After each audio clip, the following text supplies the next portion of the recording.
მე გახლავართ ზურაბ გურჩიანის სახელობის მესტიის მუნიციპალიტეტის სოფელ ეცერის საჯარო სკოლის დირექტორი. ეს სკოლა ატარებს აფხაზეთში დაღუპული გმირის სახელს. ამ სკოლაში სწავლობდა ძალიან ბევრი წარმატებული, ახლა უკვე წარმატებული ადამიანი.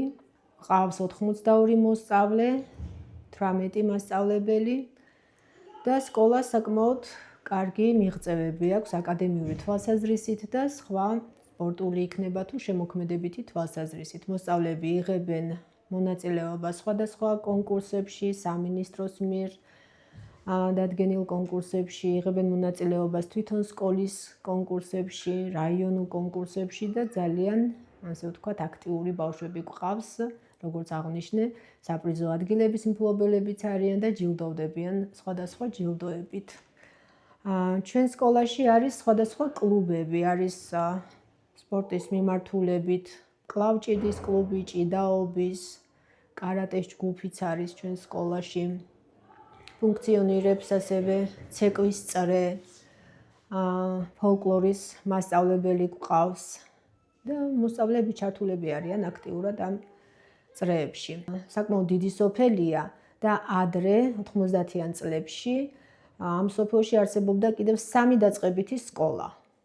გარკვეული მანძილით დაშორებულია ეს სოფლები და შესაბამისად მაშინ ტრანსპორტირება არ იყო და თვითოულ ამ დაშორებულ სოფელში იყო დაწყებითი კლასი 1-დან 4 კლასამდე. ასეთი დაწყებითი კლასები შემდეგ უკვე გაერთიანდა ძირითად ამ სკოლასთან.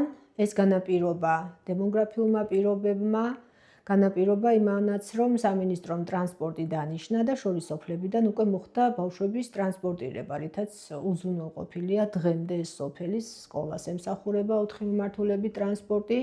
იყო შემთხვევები, რომ ის ძველი შენობები დაწყებითი კლასებისა დაინგრა, ამის გამო მოუწია რამდენიმე მასწავლებელს, თუნდაც ლაშქრის დაწყებით სკოლაში იაგაზდელიანს, რომ საკუთარ სახლში გაეხსნა ის დაწყებითი კლასი და ბავშვებს ესწავლიდა საკუთარ სახლში, მოაწყო იქ კლასი, ყველანაირი პირობა შეუქმნა მოსწავლეებს საიმისოდ, რომ არანაირ სასკოლო აქტივობას ისინი არ ჩამორჩენოდნენ.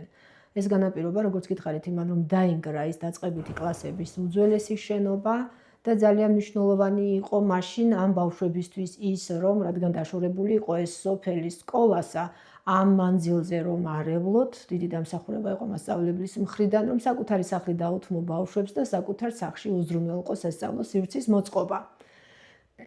ვცდილობთ, რომ ჩვენი მოსწავლეები აქტიურად ჩაერთონ მიმდინარე პროცესებში, ამ დროის სწრაფსვლას, ძალიან ბევრი ინოვაცია მოაქვს, სიახლე მოაქვს და არ გვინდა რომ ამ სიახლეებს ჩამორჩენ ჩვენი ბავშვები. არ იფიქრო რომ რადგან სოფელში ცხოვრობენ, სოფლის სკოლაში სწავლობენ, მათ თითქოს რამე აკლდეთ.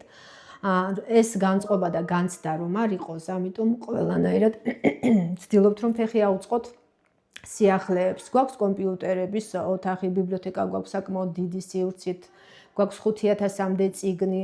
ბიბლიოთეკა არ არის ის ადგილი, საიდანაც ბავშვები წიგნს აიღებენ და გაიტანენ. არამედ ბიბლიოთეკა არის სამკითხველო, სადაც მათ შეუძლიათ დასხდნენ, წაიკითხონ წიგნები, არის კომპიუტერები, ინტერნეტთან წვდომა აქვთ, მასალის მოძიება შეუძლიათ და დამუშავება იქვე შეუძლიათ იმ სივრცეში.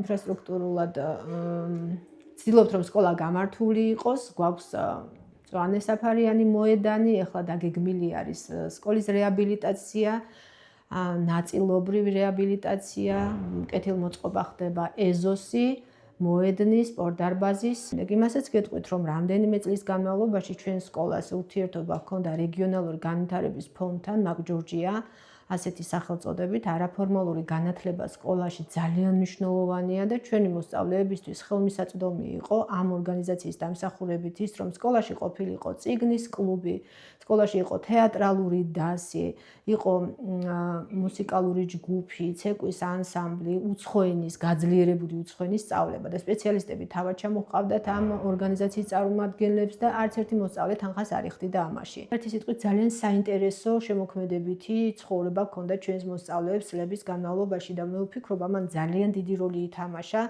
შემდგომ მათ განვითარებაშიც, იმიტომ რომ მათ სხვა მოსწავლეებსაც გაუზიარეს ეს გამოცდილებაც, ეს ცოდნაც და სკოლის ცხოვრება ზოგადად ესხდის მრავალფეროვანს. მშრალი საგაკვეთილო პროცესი არაფრის მომცემი არ არის ბავშვებისთვის. კარგი აკადემიური ცოდნა, მაგრამ კიდევ უფრო კარგია, როდესაც ამ აკადემიურ ცოდნას ეს არაფორმალური მხარე ახლავს და ბავშვებს ინტერესების შესაბამისად, უნარების შესაბამისად განვითარების შესაძლებლობას და საშუალებას აძლევს. ვფიქრობ, რომ ეს ძალიან მნიშვნელოვანია, რომ მოსწავლეები სრულყოფილად იყვნენ ჩართული როგორც სასწავლო პროცესში, ასევე განივითარონ ის უნარები, შესაძლებლობები, რაც მათი ინტერესის სფეროს წარმოადგენს.